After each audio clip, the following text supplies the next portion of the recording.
Hola, bienvenido a la Fonda Filosófica. Hoy la filosofía helenística, los epicúreos. Es muy difícil imaginar que alguien hoy en día viviera como el cínico Diógenes, o que no tuviera creencias como el escéptico Pirrón. Pero el filósofo helénico que vamos a considerar hoy, Epicuro, es otro caso por completo, pues su escuela brilla con ideas muy contemporáneas. Sé que estás pensando, ¿quién no quisiera vivir como Epicúreo? Pues se trata de comer rico y gozar de todo tipo de placer sensual, ¿no? No. Veremos que ese estereotipo es falso. Lo que realmente llama la atención es su cosmovisión, su forma de entender la naturaleza del mundo.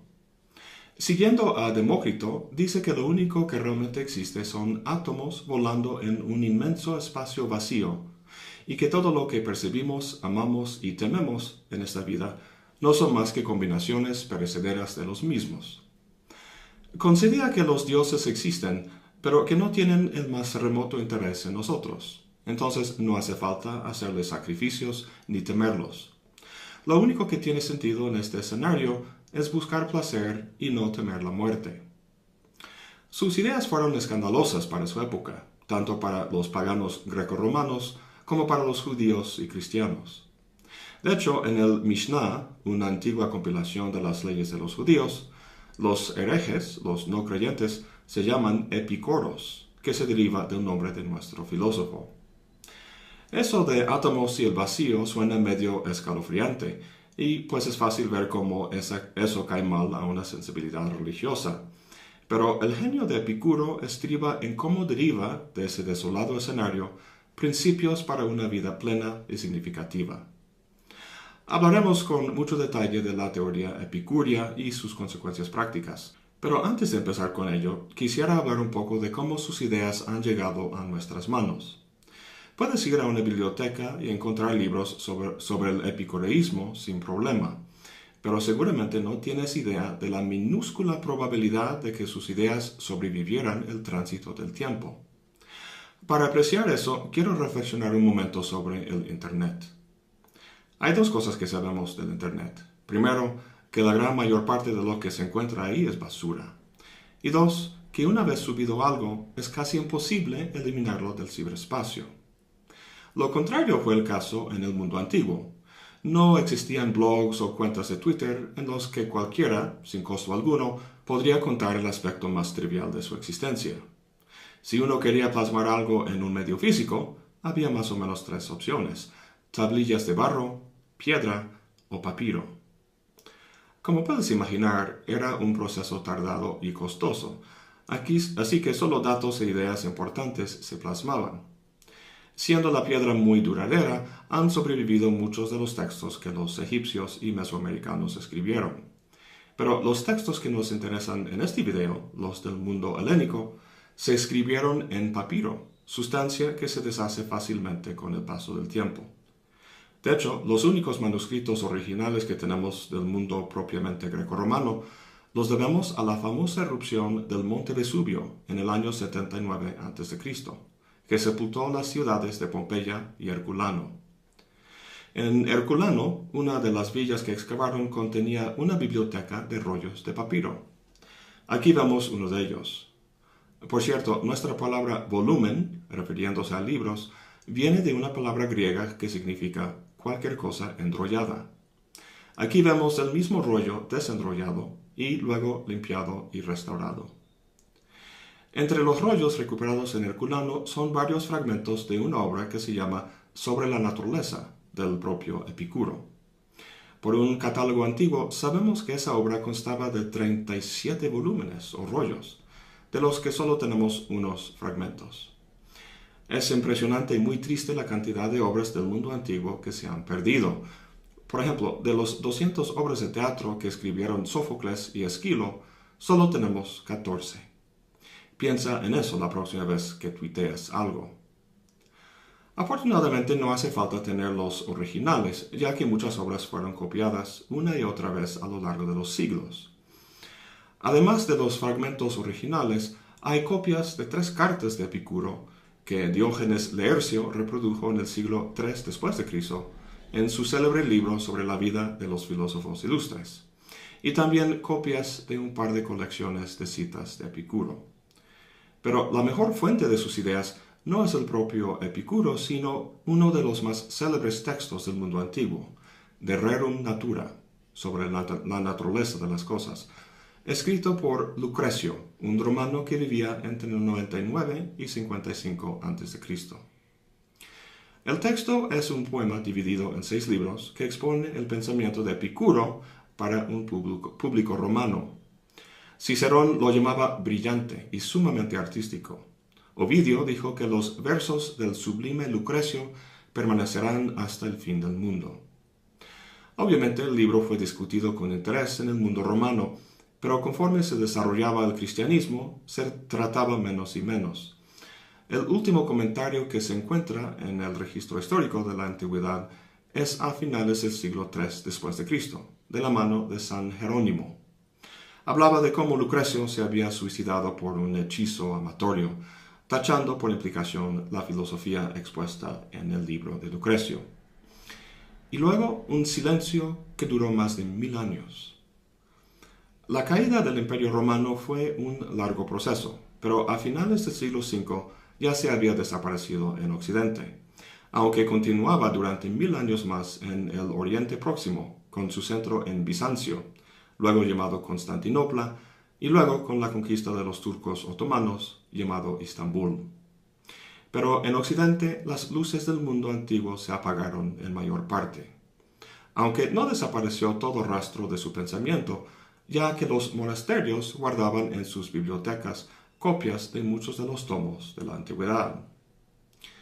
En 1417, en los albores del Renacimiento, un tal Poggio Bracciolini, funcionario y escriba de la curia romana y fanático de los libros antiguos y del naciente humanismo, andaba en Alemania visitando remotos monasterios, pidiendo acceso a sus bibliotecas. En uno, no se sabe cuál, le permitieron revisar su acervo. Si has leído El nombre de la rosa de Umberto Eco, podrás imaginar la escena. En las oscuras estanterías, rodeado de tomos de dudosa índole, sacó un viejo códice cuyo título, gracias a su lectura de Cicerón y Ovidio, reconoció en un instante: De Rerum Natura.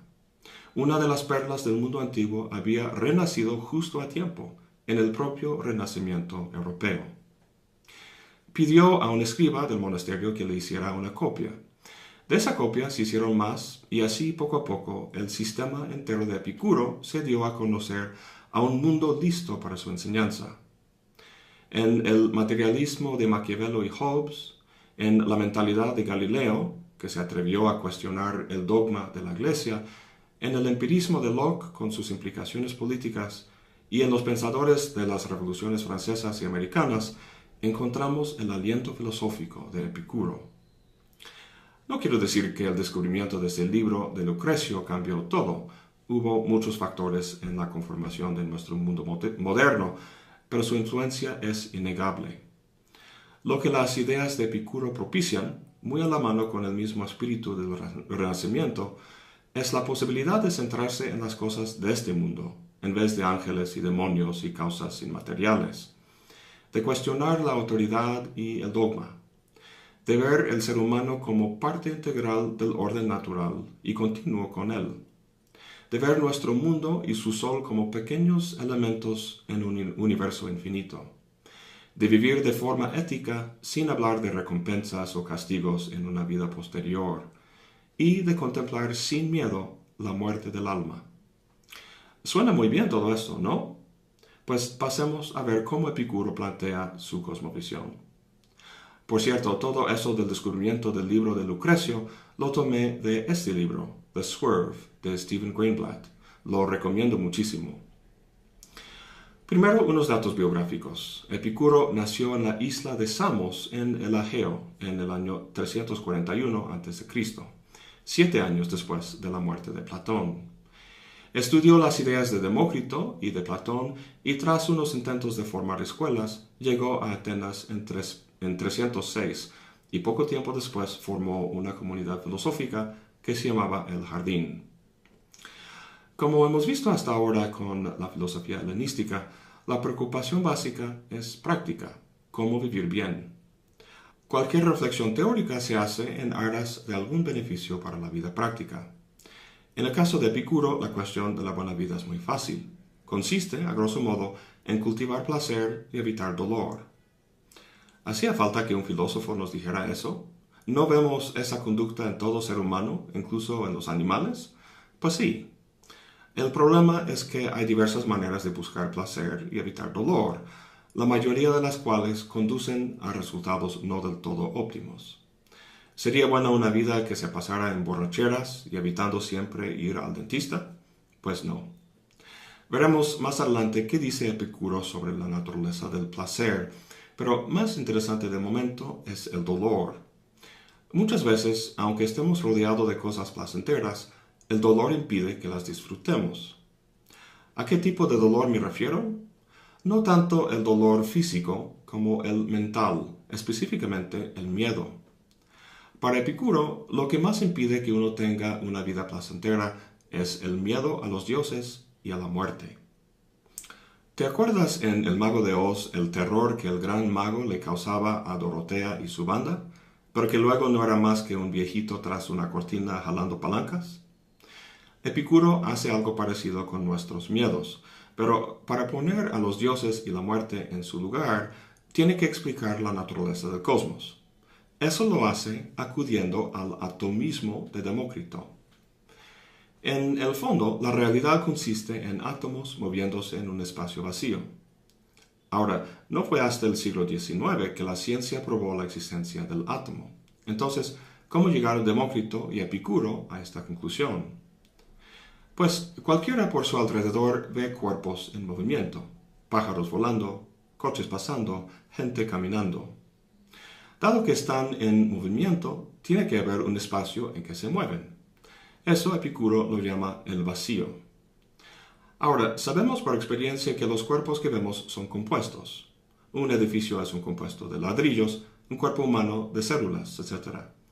Pero podemos tomar los ladrillos y las células y reducirlos a constituyentes más básicos, y eso a su vez reducirlo a algo más básico.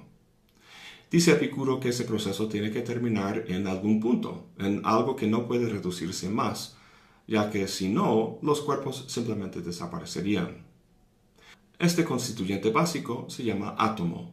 En griego, temnein significa cortar y la A al principio es una negación, así que átomo es aquello que no puede cortarse o reducirse más. Entonces, todo cuerpo no es más que una combinación de átomos moviéndose en el vacío. ¿Conoces la frase latina ex nihilo nihil fit? Significa de la nada, nada sale. Parménides fue el primero de formularla y Epicuro la usa para sostener que los átomos y el vacío en que se mueven siempre han existido y siempre existirán. Además, razona que el universo, el vacío, es infinitamente grande. Si tuviera un límite, podrías llegar ahí, dar un paso más allá del límite, y así habrás agrandado el cosmos, como vemos en esta pintura medieval. Esto podría repetirse infinitamente, por lo que el cosmos tiene que ser infinito. Dado su tamaño ilimitado, tiene que haber una cantidad ilimitada de átomos también. Si la cantidad fuera finita, se extenderían en el infinito vacío y la densidad de los átomos en cualquier parte sería nula, y así sería imposible que cuerpos compuestos se formaran. Este es el escenario entonces, un vacío infinito que siempre ha existido en el que una cantidad infinita de átomos se mueven. La posición de Epicuro se distingue de la de Demócrito en dos puntos. Primero, Epicuro atribuía peso a los átomos, mientras que Demócrito no. Pero más interesante es el segundo punto. Demócrito decía que los átomos caen hacia abajo con velocidad uniforme en trayectos lineales de los que no salen. Si así fuera, las combinaciones de átomos que se dieran serían determinadas por las condiciones previas y las actuales velocidades y posiciones de los átomos. Contra este estricto determinismo, Epicuro postulaba que de vez en cuando los átomos daban un giro inesperado hacia un lado. En inglés, giro es swerve y por eso se llama ese libro que les comenté. Es una idea muy importante. En el próximo video veremos cómo, de su metafísica atomista y el giro que hacen los átomos, deriva Epicuro una filosofía práctica bastante interesante y acorde con nuestra actualidad. Bueno, eso es todo por hoy. Gracias por acompañarme. Hasta la próxima y buen provecho. Gracias. Sé que estás pensando, ¿quién no quisiera vivir como Epicurio? Pues se trata de comer rico y gozar de todo tipo de placer sensual, ¿no? No. Veremos que ese estereotipo es falso. Lo que realmente llama la atención es su cosmovisión, su forma de entender la naturaleza del mundo. Siguiendo a Demócrito, dice que lo único que realmente existe son átomos volando en un inmenso espacio vacío, y que todo lo que percibimos, amamos y tememos en esta vida no son más que combinaciones perecederas de los mismos. Concedía que los dioses existen, pero que no tienen el más remoto interés en nosotros. Entonces no hace falta hacerles sacrificios ni temerlos. Lo único que tiene sentido en este escenario es buscar placer y no temer la muerte. Sus ideas fueron escandalosas para su época, tanto para los paganos grecorromanos como para los judíos y cristianos.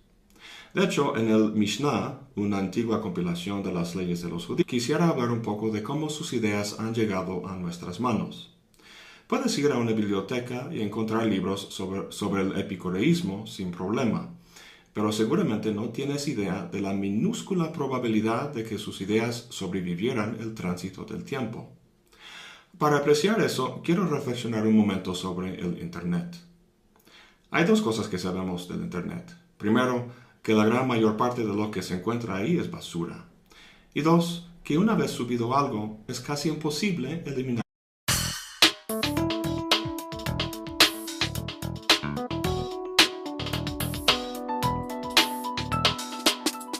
Hola, bienvenido a la Fonda Filosófica.